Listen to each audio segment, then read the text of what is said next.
It's a cold day in Helheim. You get it? This is the Shambler and his new map, Helheim, versus ArbuzBudesh. And I am excited about this one because it's a new 4-spawn map on the ice tile set, and actually it's very warm here, so please cool me off. We've got the Shambler in the bottom left as Protoss, going random it looks like, and Arbuz in the top left also as Protoss. So we have a nice little PvP matchup here. I actually had pre-filled the Shambler out as just being Protoss, I think, or maybe Terran, because I thought he was Terran in this set. Anyway, this is just the one game, not the full set, so we'll see how this one goes. But either way, shout out to Crankendow for once again skimming through the replays, screening them, letting me know which ones are worth a cast, worth a look. I do appreciate that. Maybe eventually we'll end up just kind of having a tacit understanding of what you're supposed to do with regards to replay submissions. And of course, I still have not gone through and made the updated thread, but I promise you that as of today, the day of recording and the day of release of this video, that will change tomorrow. We'll say tomorrow. Yeah, why not? Keep your eyes on the Discord server and join us there if you're not there already. This is Cosmonarchy. This is a whole brave new world. We got north-facing ramps that don't suck. We got giant changes to the game. The fact that you can harvest Vespene directly from the source, which neither player is doing right now, so they're not really showing off what I was looking for. But we also have this 4-spawn map here by the Shambler. He's taken an existing map called Cosmonarchy, and he has turned it into this map, Helheim, and made some bitty tiles in the process. Honestly, if Shambler made more maps, they would be called Shambler tiles because he does it just as much as Bitty, but Bitty makes the most maps, and therefore they are called Bitty tiles. And actually, we got Jujic coming in with a lot of maps. They actually just sent me another 1v1 map to take a look at, so that's very nice of them. Big fan of all of the people making maps these days, and do appreciate it. I know that 3Crow and Luciferius have been making some UMS maps, if you like UMS game modes, in Cosmonarchy. We got those now. And yeah, as of right now, it looks like Shambler will be scouting his opponent last. Arbuz scouting a little bit later, so he will be a ways off from knowing what his opponent is up to. They're both box scouting right now. Looking at the map's layout, it does have a pretty difficult to hold third base, if I had to guess. I mean, yeah, the ramp is over here, and it's not that far away. Well, I don't know. I thought there was like a ramp over here for some reason, but it looks like maybe it's okay. It does have a lot of build space, so in the late game, you definitely gonna want to take advantage of that. I'm not sure how valuable it is in vertical spawn games. Maybe it's actually more valuable because you can just rally directly up. But either way, it's kind of interesting. This Hierophant's going to block anything other than the Gateway Scout. So, I mean, the Shambler will know that Vespene has been harvested because the Hierophant's here, but he won't know the follow-up structure. It is going to be a 2-gate pseudo wall here. It's pretty easy to plug that up if you're worried about like a Legionnaire push or something. And Shambler likes his Legionnaires. It's kind of funny because I see a lot of people, when they're talking about Protoss, it's just always interesting to hear the different thoughts. Because we've got 50 units per race or thereabouts for the entire game. And so you'll get people who say, oh, Unit X is really good. And then other people who will say Unit X is useless, like the same unit, right? And then a Legionnaire is one of those polarizing units that like some people think are just not useful whatsoever. And other people think are really good. And I think that you can find some creative usages for them. In fact, in our previous cast, we saw a map on Oblivion where Nebline played against Jack Yelansky PvZ, and he used Legionnaires to great effect as run-bys. Now, over here, it looks like Arbuz might be caught a little bit astray there, the Ecclesiast being focused down because it does restore shields. You can see the Legionnaires just blinking over to a surround, and that will completely finalize it up. But now we've got the pylons out. Another Ecclesiast is out. Nice little pseudo-surround attempt by the Legionnaires, and that'll be yet another one going down. Only down to a couple of Legionnaires left here for the Shambler, but he's rallying some more in. So it looks like this early aggro is going to end up favoring our red Protoss. His worker count is now going to be a little bit more in the lead, whereas obviously the workers are now biting a little bit. It's going to be a bit harder for those Legionnaires to get too much more done. But yeah, it looks like reducing the worker count down to, wow, 5 lower than what his opponent has. So that's pretty big. But now we've got the Ecclesia stack out, so there's not really going to be any opportunity for additional shenanigans. Arbuz, having held that, has a decided military production rate advantage with, well, there's the third gate finished up, but it's only Legionnaires being made right now, and that's obviously a bit goofy. The longer you get into the game, once you hit Ecclesia stack, you can very easily repost that. But, you know, Arbuz has been warded off his Vespene harvesting for now, only now resaturating it there. And he's decidedly behind in terms of the economy. He might have a better military, especially once these Zealots finish up, yeah. But he is going to be down a little bit in the dumps otherwise. Hierophant to Zealots, okay. Yeah, I don't think that Shambler can really do anything else aggressive, so I would have loved to see him just sort of cut production and expand after taking that advantage. Because, you know, again, his army gets totally outscaled at this point.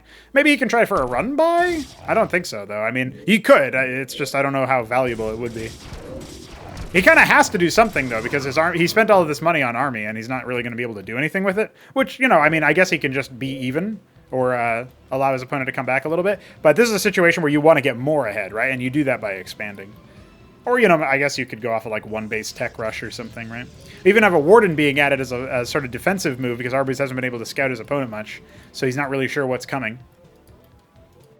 Now, they did play a number of games before, but because the Shambler has been playing as random, and, you know, clearly calling his race out as well, it's one of those situations where he's not easy to anti-strat in the same way, unless you've just played a lot of versus his Protoss. So it'll be kind of interesting if Arbuz ends up watching this back, what he thinks about it. But now, again, his Zealots and his Ecclesiasts are definitely going to be dealing with the Legionnaire scum very, very easily, I would say. You can really see the superiority in a head-to-head battle with the Zealots, specifically. The Hierophant's increasing attack rate as well allows them to overpower the shield restore of the Ecclesiasts on the other side. And so you can see, like, way superior numbers for Shambler. They all start to fall away, and now it's just Ecclesiasts versus Hierophants. Honestly, Arbuz could have just stayed and fought. It was only... He didn't know this, but it was only Ecclesiasts coming out from the back. If that was Legionnaires, he probably would be in a bit of a pickle there. But, you know, the fact that he resets the military and now forces his opponent to need to rebuild frontline, only now the Nexus coming up, like, now Arbuz is actually going to be a little bit ahead. Unless there's an embassy back here. There is not. So with no embassy in the red main, that does mean that Arbuz will... He's not ahead economically, but he will have the Nexus up sooner. And it does feel like, since he's forced out another gateway from his opponent, it's kind of interesting to see what Shambler is thinking about now.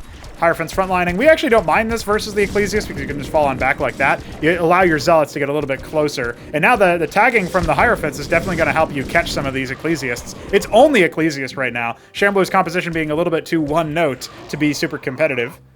Would love to see, you know, the attempted pylon snipe was there for Shambler. I would be very interested in seeing what you can do over here. But with no Dracodons, which have the superior range in Tier 1, it's going to be a little bit difficult for any significant attack. The Ecclesiast could attack over here, and this Hierophant's tickling a different structure, so it's kind of funny. Matrix being added, that's going to be pretty useful. Now that there are Zealots here, I do think that Arbuz is going to have to watch out. He doesn't have his units rallying backwards. Looks like one of these gateways will be allowed to be felled. And, you know, this just makes Shambler be a 3-gater instead of a 4-gater, which is exactly tied with what else is going on there. So, oh, he's actually going to just hold back and allow his second gateway to be heckled. This would be the one that I would try to fight over, in my opinion. So it'll be interesting to see what Shambler wants to do instead. And he doesn't have to, but he has a superior army anyway, so he can just walk out at any point.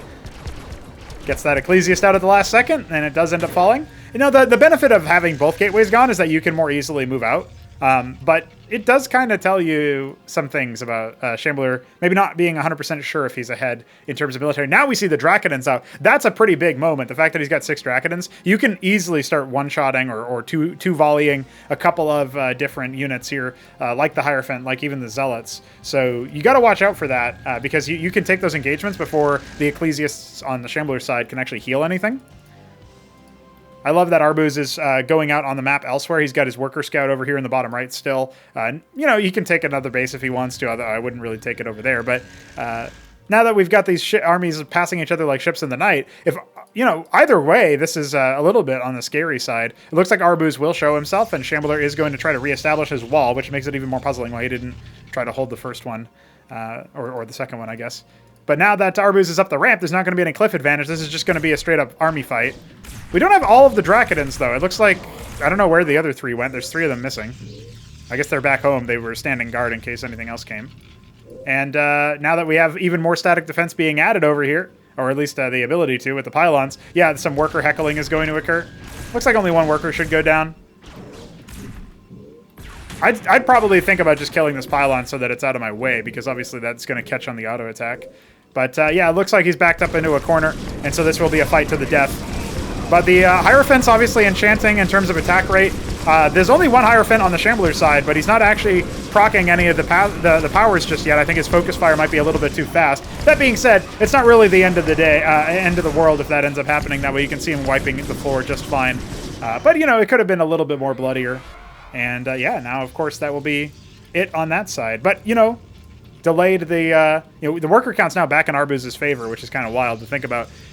No embassy for either player. Obviously, we've got some more tech coming for Shambler, so he's going to see if he can do there. Rebuilding his 4th gate after rebuilding his 3rd gate, and he's getting an Ardent Authority for some siege potential. I don't know if that's going to be a Cantor or Architect versus Gateway. You can go for either, but Architect, you kind of want a bit of a more critical mass. And Arbuz, thinking about Stargate, Gladiuses versus Protoss isn't the worst idea, but I wonder what it'll actually end up being, right? Because air superiority, that's what Arbuz wants. I don't know. I guess because of the Ecclesiasts, it wouldn't be the end of the... It would be a pretty good unit. If you could get like 4 Gladiuses even and just start trying to pick the Ecclesiasts off since they have low absolute health pools, right? And then if you think about like things more like Mass Drakodon, I mean, Drakodon just destroys them. So if Shambler ever pivots into that, then that's a benefit to him. It will be a slow crawl at Cantor as the 3rd base comes up for the Shambler. That's not in sight for Arbuz. So soon Shambler can retake the macro advantage. I just want to point out to anybody watching, though, I do think it made a bit more sense to just expand behind the early worker damage. Or, I mean, I'm not 100% sure about this, but it feels kind of like Shambler could have just taken the army advantage he did have in terms of numbers of Legionnaires and trade that down by killing even more workers, since he didn't go in and expand in that situation. Nice little catch there by Arbuz to cancel that. That was very close to not being canceled. Surprising amount of DPS. And with the 3rd base canceled for Arbuz, Shambler will again have that economic advantage. It'll be slow growing, but he's got it. A lot of Drakodons over here for Arbuz. Not really that many support units, right? It's just straight up Zealot Drakodon. More Zealots on the way. 3rd base will be coming online for the top right main. Okay. I was saying I'm pretty sure that's where he wants to go there. And indeed, it will be Gladiuses. Okay. I don't remember if it was Arbuz or Hamster, maybe. Somebody was mentioning Gladiuses in PvP and how they can be pretty good. I do think that, like, Hierophant Drakodon will, like, one Hierophant to tag it for the slow and Drakodon's just to focus it down. Unless they are, like, I'm talking, like, 30 of them, critical mass. It does feel like, the smaller numbers that wreak havoc for things like Zerg or even, like, Terran Bio, you would fear them from the Drakodon side. But, again, that's not what Shambler has. Shambler's going for Rogue Galleries behind this. He's going to add Vagrants. That's another unit that struggles to actually reach the Gladius when they're being kited. A lot of static defense being set up over here by the 3rd, so the Rogue Galleries are simply part of the wall.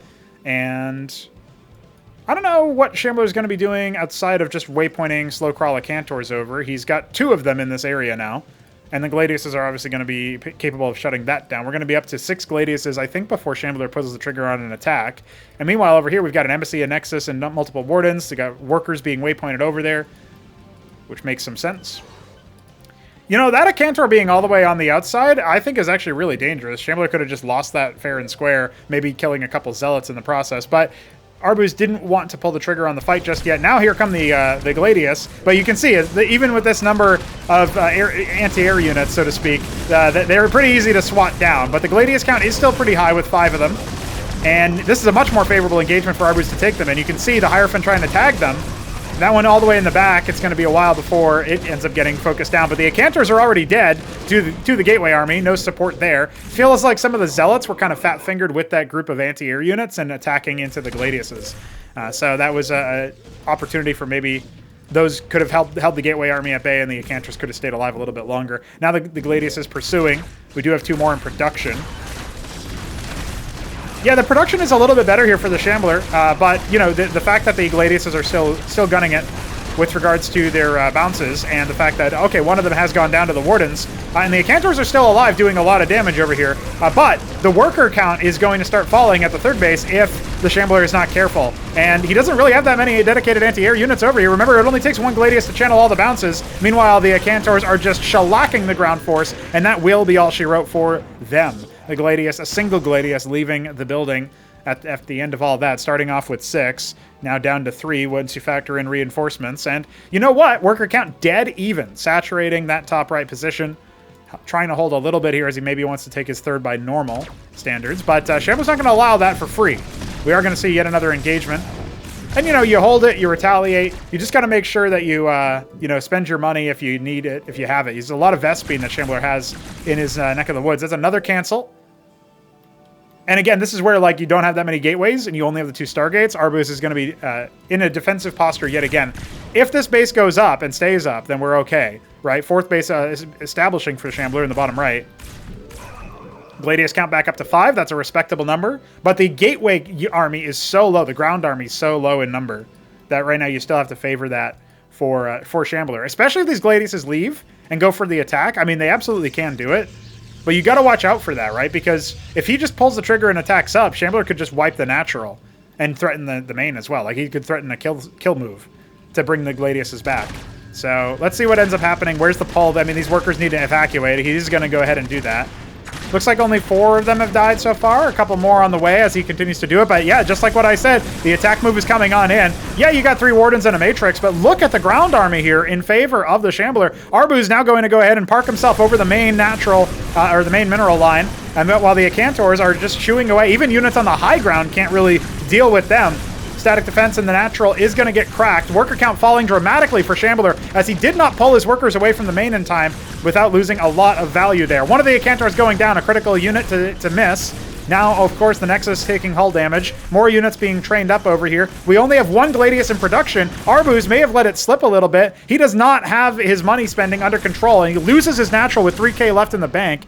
The Gladiuses over here, though, they are going to continue dealing crazy amounts of damage to the economy, even though some of them are being heckled. A couple of Vagrants going top right to cancel the natural in that spawn from being taken, and now the mineral line in the main is going to be endangered. But look, there's only Acantors, the rest of the army kind of in jeopardy, chasing other units around, rallying over. And we are down to 23 workers for Shambler. He only has workers effectively on the bottom right and his 3rd base, nothing else. And these Gladiuses will get cleaned up, a very valuable resource that Arbuz is allowing to fall away. Now evacuating with his single Gladius out of that Stargate. And this Nexus could end up dying because he doesn't have any actual structures over here. Adding a bunch of rogue galleries.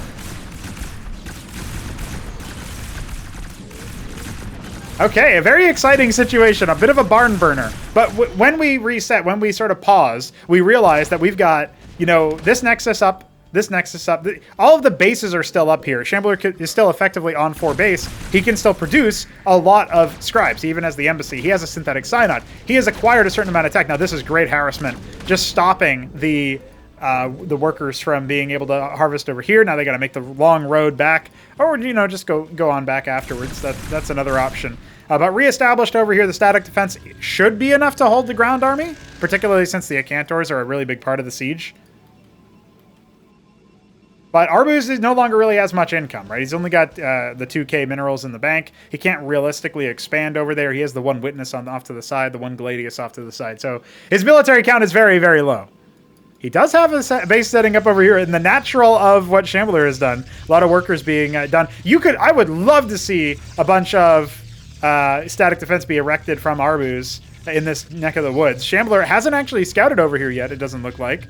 Instead, he's going to see if he can, you know, focus this one down. But we can have more Vagrants come out of these. I mean, Arbuz does need to make something. He actually has 2 Gladiuses left alive, so he could go in for another raid over here. But some static defense is being erected.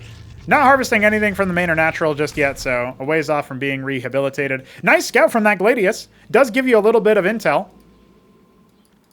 And these Wardens being set up over here, so the Drakodons rallying down are not actually going to be able to do anything in this position. They are going to have to respect that. And the worker coming on down might make Arbuz a little bit suspicious, like, hey, wait a second, do you have workers over there? Vagrants getting shellacked on the way out. Maybe drawing them in. That might be a bit of a misclick there, or miss micro on Shambler's side. Loses a Drakodon and a Vagrant. A little bit of heckling. More Vagrants being made. And yes, the Gladius has arrived to disrupt harvesting efforts in the bottom right. A pretty big deal, right? I mean, Shambler has way more workers right now. But shutting down this whole base, you minus 15, he's only got 30 workers actively mining right now. So that is a bit rough. In fact, he's just going to try to double down on it. I'm not so sure that's a good idea, though, with the bounce number that we've got going over here. Feels like it's way too much. Yeah, that's going to be it for that Warden. This Warden on the back is going to be okay. But, yeah, you can just sort of fall on back and then pick the workers again. So, like, that's not really that useful. There's a random Warden on the high ground over here. A couple of them over here. This is Shambler's map. He knows the bounds, apparently. A lot of Vagrants being attempted to be made over here, but obviously not ideal versus the Acantors. He's going to charge in and see if he can just focus a couple of the Acantors down. The answer is, yeah, he can, but now I think this is the opportunity for Shambler to think about going. Just going to hold the contain. You can still harvest from these ones, I think. I just think you can't harvest here. Maybe also here. No, I think maybe you could. Just barely. But he has having to warden creep to move forward. It's just hilarious. A little bit of an awkward position here, adding Stargates for more Gladiuses. Maybe Exemplar to bust down the Wardens or something. The other Gladius can move out over here. Maybe kill the Acantor. That's about all it's going to be good for. Very silly game. But you know what? Again, Shambler reestablishing mining. He's got gas. He's got very good saturation in the third base. Slowly starting the mining back up in the natural. The synthetic cyanide has made a demiurge. So there's that. And here come the Warden, or the Kabbalists, rather. I've heard Arbuz talk about Kabbalists a lot, mostly in the context of an opener, right? And, you know, that's cool as the idea, but what else are you going to do with that? How useful can they be in the mid-game in this very strange, bizarre game?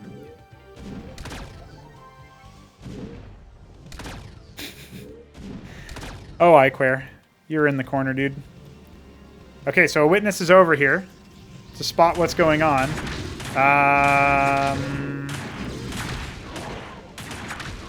Okay.